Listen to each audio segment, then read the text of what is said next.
Chapitre 4 – Envoûtement. Différents types d'envoûtement. L'envoûtement est un mauvais sort lancé par les sorciers contre un individu sous forme de maladie, d'échec ou de quelque chose de négatif dont il ne peut se débarrasser qu'au terme d'une lutte spirituelle plus ou moins intense. Envoûtement pour pisser au lit. Avec une bouteille remplie d'urine de bœuf et du sang humain frotté sur la bouteille, j'envoûtais les jeunes gens et les amenais à uriner la nuit. Envoûtement conduisant à la pendaison. À l'aide d'une corde enlevée du cou d'un mouton qu'on venait d'acheter. Je pouvais conduire une personne à la pendaison. Quand on venait me voir pour détruire la vie d'une personne, il suffisait de prendre un de mes canaris et d'y invoquer le nom de la victime. Dès que son image apparaissait, j'y plongeais la corde pour lui serrer le cou. Quelque temps après, la victime pouvait se pendre. Envoûtement conduisant à la noyade. J'avais un canari rempli d'eau de mer et de rivière, mélangé avec du sang humain. Ce mélange a l'effet d'une bombe. Quand j'invoquais le nom de la victime, l'envoûtement se mettait en marche.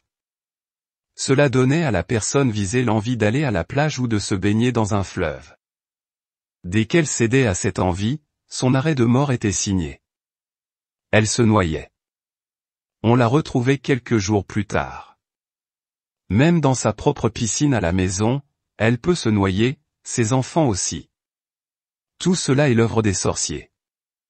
En ce qui me concerne, je l'ai pratiqué à maintes reprises, par la puissance que me conférait Satan. Envoûtement pour aimer. Les maîtresses. J'ai aidé des femmes qui n'ont jamais fait l'école à devenir des maîtresses de grandes personnalités, les grottos comme on les appelle en Côte d'Ivoire. Elles possédaient ces hommes qui abandonnaient même leur foyer en détresse. J'étais donc à la base de ces choses. Mais comment cela se passait-il? Je demandais à la femme de me communiquer le nom du monsieur, de m'apporter un certain nombre d'éléments de son corps à elle, avec en plus des impuretés comme le coton bien trempé du sang de ses règles, un peu d'eau qui a servi à laver un cadavre et un autre élément encore. Tous ces éléments réunis, je les mettais dans un canari que je portais à ébullition, accompagné de paroles incantatoires en citant le nom du monsieur jusqu'à ce que cela se carbonise. Puis, je demandais à mes disciples, deux jeunes gourous originaires de Zuénoula, ville du centre-ouest de la Côte d'Ivoire, d'écraser ce résidu. La poudre recueillie dans une petite bouteille sera remise à la cliente qui devait en assaisonner le plat préféré de l'homme à conquérir.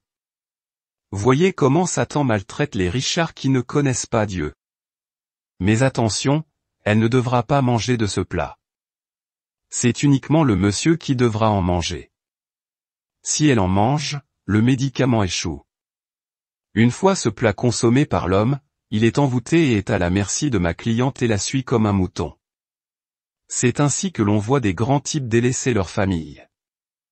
Il y en a même qui ouvrent des comptes bancaires pour leur maîtresse, leur achètent des voitures et même des maisons. Mais sachez que ces maîtresses finissent mal par la suite. Au début, elles sont bien, elles roulent dans les 504 ou dans de grosses Mercedes et autres voitures prisées. Mais leur fin est pitoyable. Si vous avez fait ces choses-là et que vous tenez ce livre en main, il est temps, grand temps de les abandonner et de vous donner au Seigneur. Sinon vous finirez mal non seulement sur cette terre, mais bien plus au jour du jugement. Les hommes. Il y a des gens qui veulent posséder des femmes, surtout des vieux qui raffolent des jeunes filles de 15 à 18 ans. Je leur demandais une bouteille d'un parfum qu'eux-mêmes affectionnent et un autre élément que je me garde de citer. Tout cela mélangé et mis dans une bouteille, je le lui remettais accompagné bien entendu de paroles incantatoires. Une fois que le client ainsi parfumé serrait la main à une femme qu'il désirait. Qu'elle soit mariée ou pas, elle était automatiquement possédée. Dans ses rêves, ses pensées, elle ne pouvait voir que mon client. Ainsi, elle devenait son esclave et elle lui était soumise en toutes choses. Qu'il me soit permis d'ouvrir ici une parenthèse pour parler d'une affaire tout aussi rocambolesque que vraie. Affaire, collé-collé. Cet épisode qui s'est passé à Abobo, une des 10 communes d'Abidjan, en 1983 et qui a défrayé la chronique, eh bien. J'en étais l'auteur. C'est l'histoire d'un marin cocu. Pendant ses nombreux voyages, sa femme entretenait des relations avec un commissaire de police à l'hôtel Bougainvilliers à Abobo-Avocatier, un quartier de la dite commune. L'hôtel a dû être fermé à cause de cette affaire. Le marin me fut présenté par un client. Je lui ai demandé 2 produits plus les sexes collés d'un chien et d'une chienne en pleine copulation. Comme c'était difficile pour lui de se procurer ce dernier élément, mes disciples se sont chargés de trouver cela moyennant paiement bien sûr. L'accord ainsi conclu, vers 1h du matin, nous trouvâmes 2 chiens en plein accouplement. Avec un cadenas, je les rendis immobiles et mes disciples sectionnèrent leur sexe. Arrivés chez nous, nous mîmes les 2 sexes collés dans un canari sur le feu accompagnés de paroles incantatoires. Nous y ajoutâmes un peu de gin pour que cela se carbonise. Par la suite, nous écrasâmes cela pour obtenir une poudre. Ensuite, nous appelâmes le marin et lui remîmes le produit. Le marin s'apprêtait à effectuer un voyage en Europe, mais il l'annula. Il devait faire consommer cela à sa femme dans un repas qu'elle devait préparer pour le couple. Toutefois, il ne devait pas en manger lui-même. Aussi, quand sa femme eut fini de préparer et qu'ils se mirent à table, il l'envoya lui acheter de la bière. Profitant de son absence, il mit la poudre dans la sauce. Après avoir bu la bière, il prétendit qu'il était rassasié. La femme, qui ne se doutait de rien, consomma seule le repas. Cela s'est passé vers 18h. Cela fait, le monsieur demanda la permission à sa femme pour se rendre au village avec un ami. Je serai de retour dans 2 jours, lui dit-il. En fait, il alla se cacher dans les parages suivant mon conseil, je lui avais dit de ne pas s'éloigner. Dès qu'il tourna le dos, le commissaire se pointa. Constatant l'absence du marin, il embarqua la femme. Direction hôtel Bougainvilliers comme à leur habitude. Après leurs ébats, l'homme tente de se retirer du corps de la femme. Sans succès. Suite à plusieurs essais infructueux, les 2 amoureux se mettent à crier au secours, à commencer par la femme. Le réceptionniste accourt pour voir ce qui se passe, il leur demande d'ouvrir la porte, mais ils ne le peuvent. Il va donc chercher un menuisier pour la défoncer et constate que les 2 amoureux sont en position plutôt inconfortable. Un docteur est appelé, rien n'y fait. On fait alors appel à la police. N'avait-on pas affaire à un commissaire de police? Quand les policiers arrivent sur les lieux et constatent que c'est leur patron, ils se mettent au garde à vous et retournent d'arrêt. Le ministre de tutelle alerté vient sur les lieux, mais n'ose pas s'approcher. Enfin, on fait venir le mari de la femme à qui le ministre présente des excuses. Ensuite, il emprunte un taxi et vient me voir. Ma femme est collée, me dit-il.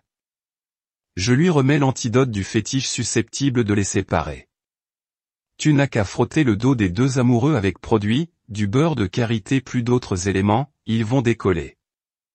Le mari proteste, c'en est trop de me demander de frotter le dos de ma femme et par surcroît de son amant, en cette circonstance. Je lui réponds, prends courage, seul toi est habilité à faire ce geste. Tout tremblant, il prend congé de moi et part frotter leur dos. En un rien de temps, ils sont décollés. La femme est ensuite évacuée au CHU pour subir un lavement. Notez bien qu'un fétiche à la maison me permettait de voir en direct dans un canari, ce qui se passait à l'hôtel. Envoûtement et troubles dans les foyers. Rivalité dans le foyer. La coépouse appelée ici marâtre est souvent en guerre contre les enfants de l'autre femme qui aurait pu réussir dans leur vie. Elle passe son temps à faire le tour des charlatans et des marabouts. Le plus souvent, elle fait enfermer le cœur du père de famille dans un canari qu'elle enterre dans un cimetière pour qu'il n'y voie rien. Aussi, donne-t-il toujours raison à cette femme et ne songe qu'à la protéger. Il se met du côté de celle-ci pour combattre les enfants de l'autre femme. Ces femmes-là se livrent à la sorcellerie dans les foyers. Par la suite, elles finissent mal car la puissance que procure Satan est éphémère. Il y a des coépouses qui ont des enfants, mais font la sorcellerie. Paradoxalement, leurs enfants ont toujours des problèmes, en fait. La sorcellerie que pratique leur mère a un effet boomerang sur ses enfants à elle. Ceux-ci ne réussissent pas souvent, le malheur ne fait que les atteindre et rien ne marche dans leur vie. Parfois ils deviennent brigands, voleurs, violeurs, paresseux. Quant aux filles, elles ont des enfants de pères différents. Le plus souvent, leurs amants ne reconnaissent pas ces grossesses de sorte que même pendant leur grossesse, ces filles deviennent une charge pour leurs parents. Ce sont les sorciers qui sont à la base de toutes ces malédictions. Les sorciers sèment la division dans les familles, particulièrement dans les familles polygames, surtout si dans la famille il y a une épouse qui ne fait pas d'enfants. Celle-ci devient un élément dangereux, elle est souvent à la base des échecs, des insuccès, des maladies chroniques qui empoisonnent la vie sociale, matérielle, financière des enfants de sa rivale, souvent la première épouse. Pour ce faire, elle va voir les sorciers, les marabouts à qui elle communique le nom de tous les enfants de l'autre femme, afin de les envoûter. Ainsi envoûtés, les enfants qui travaillent ne jouissent pas vraiment de leur salaire, en ce sens qu'ils sont incapables de mener un projet à terme. Par exemple, économiser et construire une maison au village ou en ville. Ceux qui vont à l'aventure ne cherchent pas à revenir au pays, ils passent 10 à 20 ans à l'étranger sans penser à leurs parents. Il arrive même qu'ils meurent dans leur pays d'accueil. Envoûtement et aide aux élèves. Dans ce domaine, je pouvais soit détruire les élèves, soit les aider à réussir leurs examens. Dans le premier cas, cela est dû à la jalousie, dans les foyers polygames par exemple, les rivales ont tendance à détruire les enfants de leur coépouse. Elles consultent le sorcier pour envoûter ceux-ci. Souvent l'enfant est très brillant à l'école, major de sa promotion. Après l'envoûtement, son travail en classe baisse considérablement. Devant les épreuves, à l'examen, il est paniqué et il échoue lamentablement. Cela le conduit à la drogue, à l'alcool. 11 a des maux de tête. Il devient maladif. Etc. J'ai envoûté des élèves et étudiants de sorte que quand on leur annonce un devoir, ils sont paniques, ils ont parfois des maux de tête et de la fièvre. Ils n'ont d'autre ressource que de s'emparer d'une cigarette pour fumer ou alors, ils prennent des comprimés ou de la drogue, détruisant ainsi leur vie. Les sorciers sont souvent à la base de cet état de choses. D'autres peuvent ne pas réussir leurs examens quoiqu'ils travaillent bien dans toutes les matières. Si tu es élève ou étudiant, que tu n'as pas Jésus dans ta vie, il faut te mettre dès maintenant sous la protection de Jésus, sans cela les sorciers, toujours prêts à détruire, peuvent très bien te faire échouer à ton examen. Dans le second cas, pour aider un élève, je prenais le cerveau du crâne d'un homme, que l'on vendait sur le marché, mélangé à un autre élément, accompagné de paroles incantatoires. Je donnais ce produit à ces élèves pour qu'ils soient intelligents et même brillants en classe. Ainsi, ils décrocheront licence, maîtrise et même doctorat, mais ils n'auront jamais du travail. C'est cela, la stratégie de Satan, il peut faire réussir quelqu'un puis se charger lui-même de lui nuire. Ainsi, des gens ont leur diplôme grâce à la sorcellerie et ils n'arrivent pas à trouver du travail. Chapitre 5, Sorcellerie et promotion sociale. Manque d'emploi au chômage ou échec. Il y a des gens qui n'auront jamais d'emploi, tant qu'ils n'auront pas Jésus-Christ dans leur vie. Quelles que soient les hautes études qu'ils ont pu faire et les diplômes qu'ils ont pu obtenir, ils ne connaîtront jamais le bonheur. Leurs études ne serviront à rien. Leurs dossiers seront classés dans les tiroirs des entreprises, parce que les sorciers en ont décidé ainsi. Ils les ont envoûtés. J'ai moi-même envoûté des gens pour qu'ils restent au chômage et connaissent l'échec jusqu'à leur mort. Le sorcier qui prétend éloigner ce mauvais sort est un menteur. Ce mal peut certes être atténué, la victime peut trouver du travail, mais après 1 ou 2 mois, il sera licencié. Cet envoûtement pèsera toujours sur lui. Un professeur ou un guérisseur ne peut rien faire sinon que de lui soutirer de l'argent. Il faut qu'il accepte Jésus-Christ pour être libéré. C'est Jésus-Christ qui peut guérir ce genre d'envoûtement, car c'est lui qui a détruit les œuvres de Satan sur la croix à Golgotha, il a livré Satan en spectacle. C'est pourquoi, si tu acceptes Jésus-Christ de tout ton cœur, aucun envoûtement de sorcier ne peut te nuire. Il ne s'agit pas d'accepter Jésus-Christ juste pour éloigner le mauvais sort, puis mener sa vie à sa guise, car Christ connaît notre cœur. Quand nous l'acceptons, il sait si nous sommes sincères ou pas. C'est pour cette raison que l'on trouve à l'Église des gens qui ne prospèrent pas, car ils viennent à l'Église avec des motivations mesquines. Or nous devons nous confier corps et âme au Seigneur Jésus-Christ car personne d'autre que lui ne peut nous délivrer de ces envoûtements, source d'échecs et de chômage. Les professeurs et sorciers guérisseurs ne peuvent rien, ils tenteront des choses qui auront l'air de marcher, par exemple, ils permettront à la victime de trouver du travail, mais ces résultats seront passagers. S'ils sont embauchés, ils seront renvoyés par la suite et connaîtront à nouveau la poisse. Toutes les promesses de ces soi-disant professeurs ne visent qu'une chose, vous faire dilapider votre argent. Ces personnes doivent donc se donner au Seigneur Jésus-Christ, sorcellerie et héritage. Par la sorcellerie, j'attaquais les enfants héritiers des défunts nantis pour qu'ils ne jouissent pas de ces biens. Leur oncle ou tante venait me voir pour les rendre malades afin qu'ils finissent par perdre leur héritage. Les sorciers sont dans les familles. Ceux qui sont en Jésus et qui sont attachés à la parole de Dieu, les sorciers ne peuvent rien faire contre eux en tant qu'héritiers de leur Père car, l'Esprit qui est en eux est supérieur à. Esprit qui est dans le monde Jésus-Christ est la protection des enfants héritiers qui mettent en lui leur confiance. Il est la protection par excellence contre les œuvres de la sorcellerie. Par la sorcellerie, je créais des problèmes à mes propres clients afin qu'ils reviennent me voir à tout moment. Après les avoir aidés à prospérer dans leur commerce, affaires, société, je les observais et au moment où ils s'y attendaient le moins, je suscitais une situation qui les obligeait à revenir me voir. C'était alors l'occasion de les ruiner. C'est ce que font les féticheurs. Marabouts occultistes à leurs clients. Tous ceux qui vont chez eux ont toujours des problèmes quoique les choses semblent bien marcher. Quand je voulais faire du mal à quelqu'un, je l'observais. Si par exemple il a un véhicule, je fixais une date donnée à tel fétiche pour en finir avec lui, le jour venu, je n'avais plus qu'à l'achever. Attaque contre les Blancs. D'aucuns racontent à tort que les féticheurs et les sorciers ne peuvent pas atteindre les Blancs. C'est là méconnaître la puissance de Satan. En ce qui me concerne, je détruisais la vie des Blancs. Un jour dans une grande société de la place, il y avait un Blanc que j'appellerai ici Donatien. Il était directeur technique et avait pour adjoint un Noir. Celui-ci vint me consulter, parce qu'il voulait être à la place du patron, il me donna le nécessaire pour le travail. Je lui dis alors, dans 7 jours tu verras ce qu'il adviendra de ce Blanc.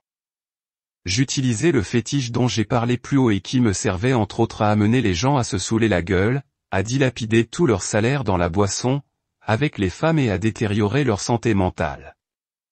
Je prononçais donc des paroles incantatoires, utilisant le nom du Blanc. Ce jour-là où je devrais dire cette nuit-là car, comme d'habitude, cela se passait la nuit. Cette nuit-là donc, je me mis torse nu et je fis le travail. À l'invocation de son nom, son image apparut dans le canari. Après une semaine, il devint fou. Arrivé à son lieu de travail, il se déshabilla, débita des paroles incohérentes et tenta de se jeter sur une machine électronique. Mais les gens l'en empêchèrent, lui évitant de se taire découpé par cette machine. Il fut conduit à l'hôpital, puis rapatrié vers son pays d'origine. Après de vaines tentatives de restaurer sa santé mentale, la direction de la société fut amenée à le remplacer par son adjoint. Ainsi Donatien devint fou et l'Africain prit sa place. J'ai eu à détruire d'autres vies de Blancs par un fétiche composé de pieds humains avec un cadenas pour les paralyser et les rendre infirmes. Ne pouvant pas se déplacer, ils furent ainsi remplacés à leur poste par des Africains. Par ce même procédé, je pouvais aussi envoûter des Blancs par la drogue. La cigarette pour les amener à dilapider leur salaire, il y a bien des Blancs qui sont esclaves de la cigarette, de la drogue, ou qui courent après les petites filles prostituées. Leur vie est à la merci des sorciers. Ensorceler les Blancs n'a rien de difficile. Le fétiche, la sorcellerie les atteignent tout aussi facilement que les Noirs. Pour Satan, que l'on soit blanc ou noir, cela n'a aucune importance.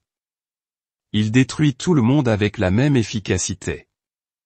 La couleur de la peau ne peut pas influencer le fétiche, encore moins Satan. Seule la puissance de Jésus-Christ, dont nous parlerons plus loin, peut nous protéger. Mon ami, que lui soit blanc ou autre, toi qui es aux trousses des jeunes filles pour les contaminer par des maladies, loi qui es esclave de drogue, de la cigarette, de la prostitution et que sais-je encore, à la lecture de ce témoignage, donne ta vie au Seigneur Jésus-Christ pour être délivré de tous ces liens, car ta vie est en danger. Aide aux bandits et aux commerçants. Je livrais des fétiches aux grands bandits, antiballes, ceintures de sécurité, ils étaient ainsi protégés par des démons. Mais ces gens finissent mal car les fétiches que je leur remettais, en tant que sorcier, ont une limite. À l'aide d'un parfum qu'ils m'apportaient, je faisais un médicament que de grands commerçants internationaux utilisaient. Ils pouvaient avoir des colis suspects qui n'étaient jamais contrôlés par les douaniers. Si le douanier les contrôle, il n'y voit rien et il passe sans problème. Le cas échéant, ils venaient me voir et je leur remettais un médicament, puis ils allaient rencontrer le directeur de la douane.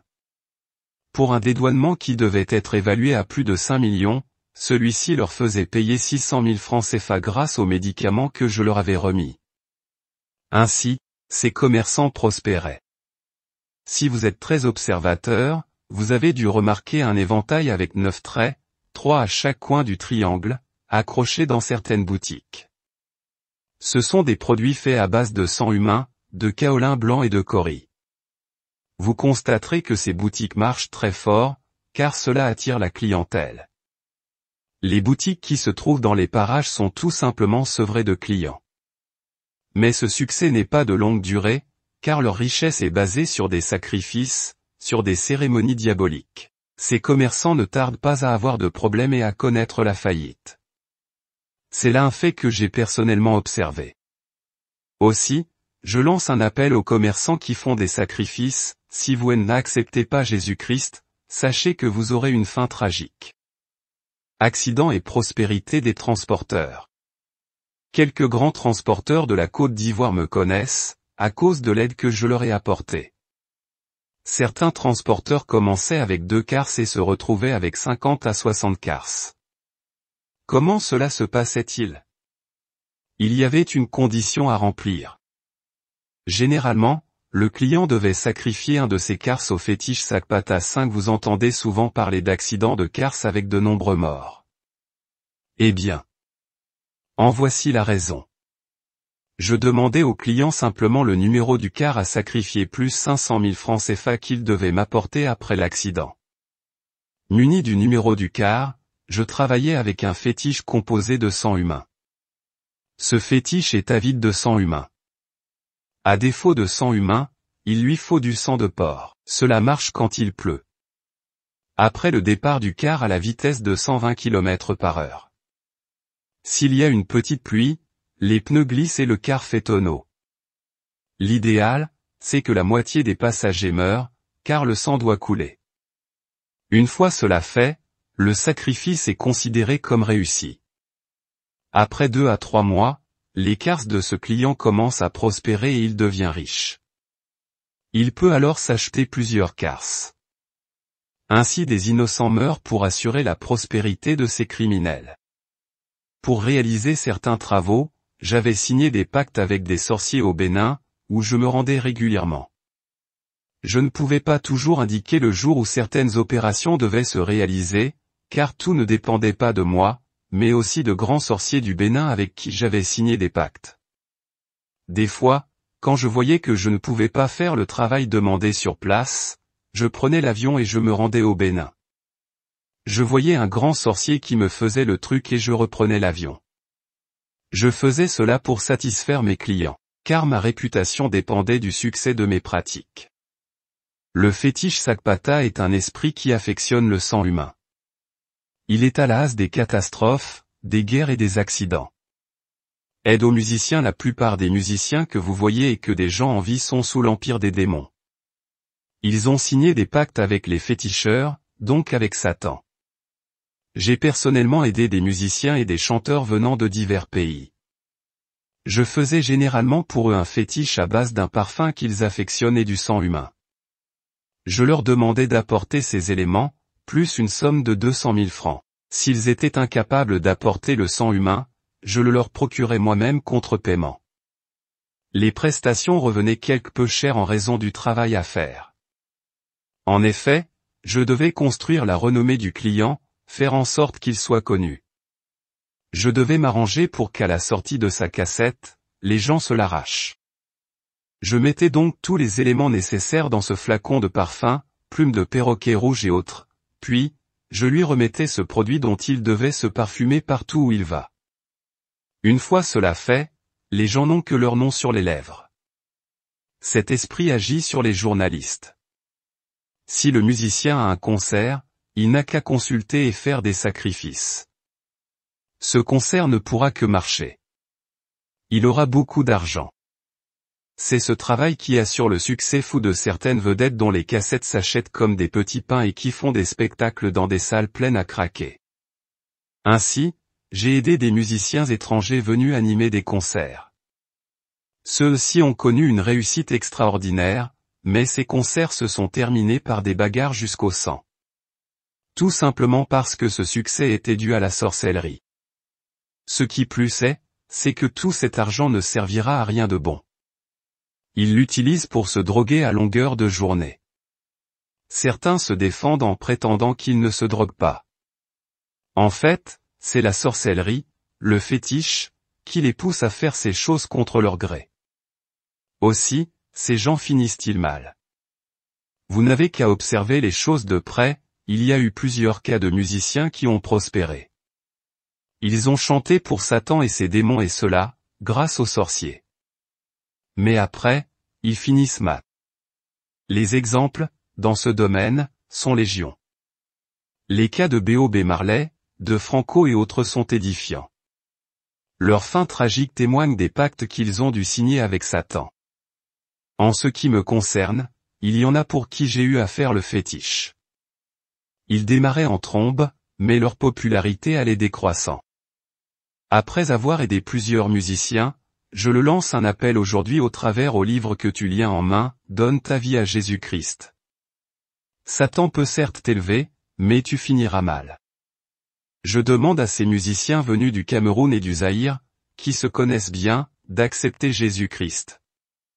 Mettez votre vie en règle avec Jésus-Christ et jouez pour le Seigneur. Les musiciens qui jouent pour le Seigneur sont bénis. Ils ont la protection de Jésus-Christ, on ne peut rien contre eux.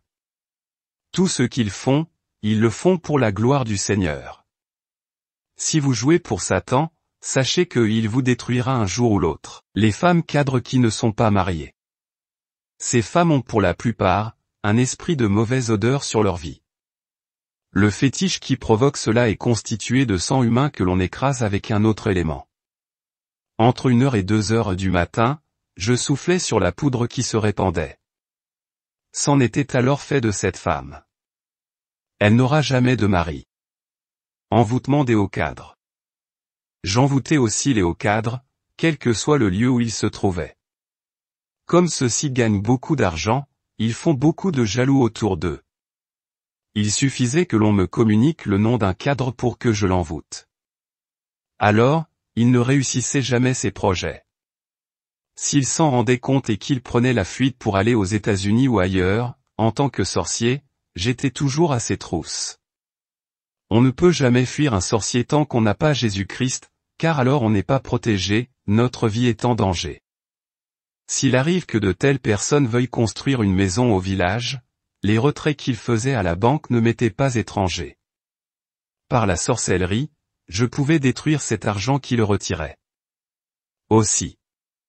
Les travaux commencent-ils, mais quand les murs montent à 2 m les travaux sont bloqués, maladie dans le foyer, épouse ou enfants malades les uns après les autres. Les travaux ne s'achèvent jamais, cela s'explique le plus souvent par la main obscure des sorciers. Ceux-ci sèment le désordre dans leurs économies ou rendent malades leurs victimes. Ils se ruinent à payer des médicaments, ils s'endettent en puisant dans les caisses des projets. Telle est la vie de ces hauts cadres qui perçoivent des salaires faramineux mais qui sont incapables de construire chez eux. J'ai fait ce travail horrible contre des hauts cadres. Le sorcier peut laisser quelqu'un finir sa maison et l'empêcher de l'habiter. Elle devient hantée et ceux qui l'habitent meurent ou l'abandonnent. Tout cela est l'œuvre de Satan, il ne cherche qu'à détruire. Il t'est miroité le succès devant les hommes, pour mieux les détruire par la suite. Le sorcier, après avoir donné le pouvoir à son client, le laisse libre jusqu'au jour qu'il a fixé pour le livrer corps et âme à Satan qui se charge alors de le tuer. Les sorciers peuvent attacher leurs victimes pendant des années, une fois la date qu'ils ont choisie est arrivée, ils n'ont plus qu'à l'égorger. Seul le Seigneur Jésus-Christ peut te secourir et te délivrer de tous ces liens de malédiction d'envoûtement de sorciers qui te poussent à dilapider ton salaire. Car sinon, malgré les dettes que tu as contractées, tu ne peux pas terminer la maison que lui tente de bâtir. Elle sera abandonnée à la pluie et aux intempéries qui détérioreront le peu qui a été construit. Tu paieras les traites à banque pour rien. Ainsi donc, mes amis, faites attention. Si vous n'avez pas Jésus-Christ dans votre vie, vous êtes en danger. Aide aux hauts cadres et nominations. Vous voyez les personnalités et les hauts cadres faire le gros dos et rouler dans les grosses Mercedes, mais quand ils arrivent devant les féticheurs, surtout à l'approche des élections, ils se font tout petits. Ils deviennent comme des gamins devant un simple féticheur. C'est là une scène très amusante. Je le dis en tant que témoin, car j'ai aidé aussi de nombreux hauts cadres. Ils venaient avec un mouton plus 200 000 et je faisais le fétiche. À cette occasion, ils devaient apporter 2 mètres de percale. On tuait le mouton, on l'éventrait, on le débarrassait de tous ses intestins et autres, je prenais le reste du mouton, je le mettais sur la tête de mon client, je lui demandais d'enlever son sous-corps et nous nous rendions à un carrefour. Le rituel consistait à les laver au carrefour. Là, mes disciples se mettaient à laper les tam-tams au rythme duquel le client devait danser. Cela se passait vers 1h du matin, au moment où aucune voiture ne passe. Du reste, mes pouvoirs mystiques me permettaient de détourner toute la circulation, si bien qu'à ce moment-là, les rues étaient vides. Cependant, malgré ce pouvoir, il arrivait qu'une voiture passe par là et que l'usager voit la scène. En ce cas, il devait mourir de fièvre, une fois rentré à la maison. Après la danse au carrefour, le client est déchargé et entraîné dans un cimetière pour assister à l'enterrement du mouton près d'un tombeau. Je lui demandais alors de pleurer jusqu'à ce que ses larmes coulent. Quelque temps après ce sacrifice, il est nommé à un poste important. Il devient par exemple ministre suite à un remaniement. Mais, faut-il le répéter, ces gens finissent mal. Quand la puissance diminue, ils tombent plus bas qu'ils n'étaient. Élections. Pour ce qui est des élections à des postes importants, députés ou autres, j'imposais des conditions que voici à mes illustres clients. Je leur demandais un élément de leur corps que je ne nommerai pas. Du sable de mer en grande quantité. Les voix qu'ils auront seront fonction de la quantité de sable de mer apportée. Une bouteille de sang humain. Généralement, les clients n'arrivaient pas à obtenir ce dernier élément. C'est moi qui le leur fournissais. En plus de cela, je leur posais une condition difficile. Sacrifier un de leurs enfants, l'enfant meurt soit au cours de la campagne, soit après les élections, ou alors il devient toqué. Ou encore, s'ils ont 2 femmes, ils sacrifient une qui devait subir le même sort que l'enfant. C'est pour cette raison que l'on voit souvent chez les grandes autorités, des personnes frappées d'infirmités monstres. Que Dieu vous bénisse.